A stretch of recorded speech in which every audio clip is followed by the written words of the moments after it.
영혼의 쉼터에 오신 여러분, 사랑하고 축복합니다. 올해도 서서히 저물어가고 있네요. 시편 말씀도 오늘로써 150편 중에 3분의 1이 나갔습니다. 그동안 시청해 주셔서 감사를 드립니다. 시편 50편은 성전에서 노래하는 아삽이라는 사람의 시로, 전반부는 하나님이 주재하시는 심판을 배경으로 하며 심판의 내용은 예배에 참여하는 자들의 마음가짐과 후반부는 악인들을 향한 하나님의 경고입니다. 하나님은 우리 마음을 원하신다고 말씀하시며 본문에서 하나님은 재물에 관심이 없음을 말씀하고 있습니다. 하나님이 원하시는 것은 물질이 아니라 하나님을 생각하며 감사함으로 드리는 예배입니다. 우리의 마음이나 우리의 중심을 받으신다는 것이지요. 우리가 하나님께 예배하더라도 그 예배에 우리의 마음이 없다면 하나님은 그 예배를 기뻐하지 않으실 뿐 아니라 받지도 않으십니다. 하나님을 향한 마음은 하나님과의 약속을 지킴으로써 나타나요. 감사하는 마음으로 예배하는 것과 하나님과의 약속을 지키는 것이 하나님을 영화롭게 합니다.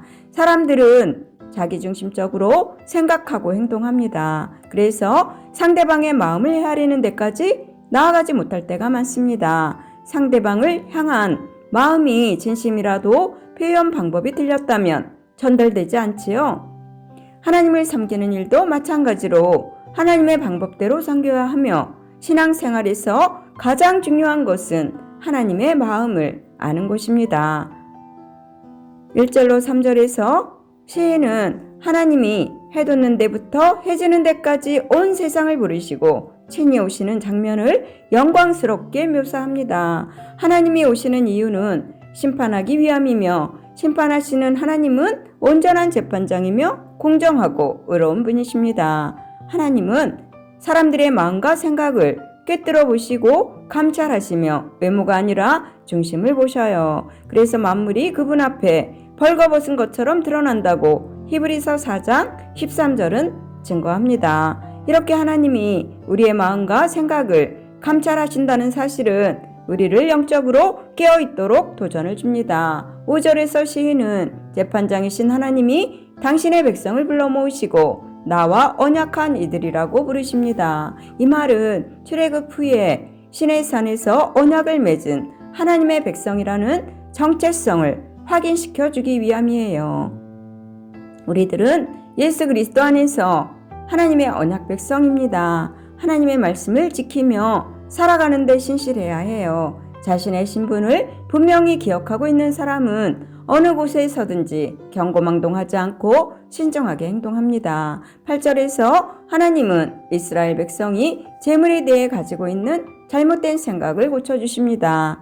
하나님은 재물 자체에 대해서 사람을 책망하지 않으세요. 이스라엘 백성의 문제는 재물 자체가 아니라 재물에 대한 잘못된 생각이 있습니다. 그들은 많은 재물로 하나님의 마음을 움직일 수 있을 것으로 착각했어요. 재물로 하나님의 마음을 사려고 하는 시도는 매우 어리석은 짓입니다. 하나님은 우리의 마음을 원하시며 우리가 전심으로 순종하기를 원하십니다. 10절로 11절에서 하나님은 온 세상의 주인이라고 하십니다. 숲에 있는 모든 짐승과 들의 가축이나 산에 사는 모든 새들까지도 하나님의 것입니다. 하나님은 부족함이 없으신 분이세요. 그렇기에 우리의 재물에 의존하지도 않으십니다.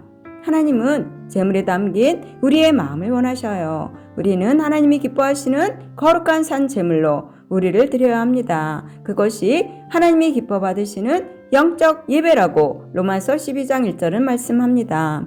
15절에서 하나님이 이스라엘에게 진정으로 원하시는 것은 그들이 하나님을 철저히 의지하는 것이라 하십니다. 그래서 환난 날에 주님을 부르며 구원을 체험하는 것입니다. 하나님께 구하고 응답받아 감사와 찬양을 올려드리는 모습이 하나님을 영화롭게 합니다. 아이들이 어려운 문제를 만났을 때 아빠에게 도움을 요청하듯이 하나님의 도움을 구하는 것이 하나님을 기쁘시게 하는 신앙의 바른 태도입니다.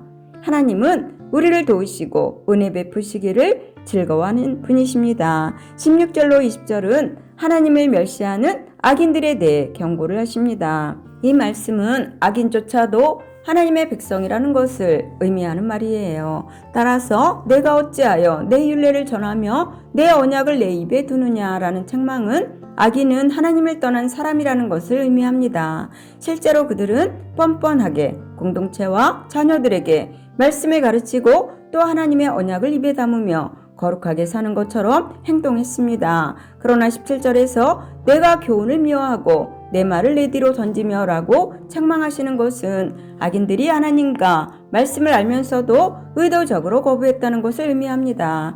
21절은 내가 나를 너와 같은 줄로 생각하였도다 라고 책망하셔요. 흙덩이로 만든 피조물인 인간이 하나님의 형상으로 창조된 것이지 하나님이 인간을 닮은 것이 아님을 암시하며 인간의 위치를 깨달으라고 하십니다. 그렇지 않으면 참으셨던 심판을 집행하시며 그들의 죄를 낱낱이 드러낼 것입니다. 이때 자기 죄를 숨기거나 부인할 사람은 한 사람도 없습니다.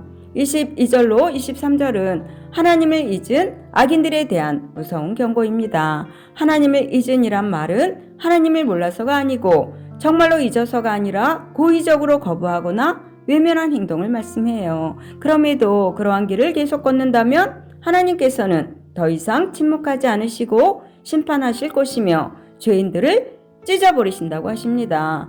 자기가 하나님과 동등하다고 착각하는 것과 구원의 역사를 기억하지 못하면 하나님께 감사할 수 없게 되는 것입니다. 결론으로 감사하는 제사가 하나님을 영화롭게 할 것이라 말씀합니다. 그리고 악행을 벗어나 하나님의 말씀대로 살 때 하나님이 베푸시는 구원을 경험할 수 있다고 약속하셨어요. 결론입니다. 온 세상의 창조자요 주인 되시는 하나님은 우리가 드리는 제물에 관심을 두지 않으셔요. 하나님이 진정으로 원하시는 것은 제물에 담긴 우리의 마음입니다. 영혼의 심타를 사랑하시는 여러분, 우리는 하나님께 어떻게 예배를 드리고 있는지 돌아보시기 바랍니다. 새 언약 백성으로서 언약의 신실한 삶으로 예배하며 하나님만을 간절히 찾고 부르는 예배자가 되시기를 예수님의 이름으로 축원합니다. 아멘. 사랑합니다.